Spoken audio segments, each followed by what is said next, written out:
Bang tout le monde, c'est Lucas et on démarre tout de suite l'Hublot Geek News. Le début du printemps est marqué par des grosses sorties au cinéma. Dès cette semaine sort en salle le 4e chapitre de la saga John Wick. Keanu Reeves, laissé pour mort, remet le costume du Boogeyman et est toujours traqué par tous les autres mercenaires de la planète. Et d'après la bande d'annonce, ce nouveau John Wick se déroule en partie à Paris, de quoi nous donner encore plus envie de le regarder.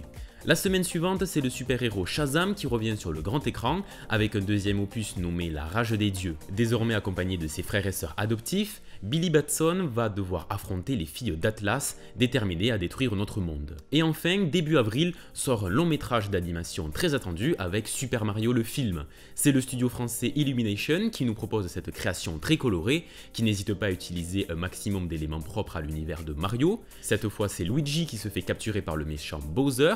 Nos personnages préférés issus de la licence Nintendo vont donc devoir s'aventurer dans les mondes intrépides de Mario Bros pour le délivrer. Du côté des séries, c'est beaucoup plus calme, j'ai seulement envie de vous parler de The Power, ou Le Pouvoir en français, une série Amazon Prime qui raconte l'histoire d'un monde dystopique où toutes les femmes développent à l'adolescence des pouvoirs leur permettant d'électrocuter les gens à volonté. C'est une série qui semble a priori principalement destinée aux adolescents. On passe ensuite à l'actualité jeux vidéo puisque demain sort le remake de Resident Evil 4, jeu sorti sur PlayStation 2 et désormais remis au goût du jour avec un gameplay et des graphismes améliorés. Et au vu de la qualité des autres épisodes précédemment remakés par Capcom, on peut encore s'attendre ici à du très bon travail. Plus tard devrait également être proposée une expérience VR réservée au casque PlayStation VR 2, et sinon il faudra posséder une console next-gen ou un PC pour pouvoir y jouer. Concernant les news technologiques, cette fin de mois de mars est marquée par les sorties des smartphones entrée et milieu de gamme de la marque Samsung.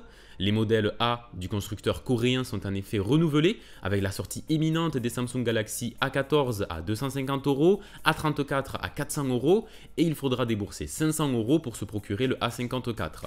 Les prix ont donc explosé, mais les technologies proposées semblent à l'inverse bien en dessous de celles proposées par les concurrents sur des produits à prix équivalent.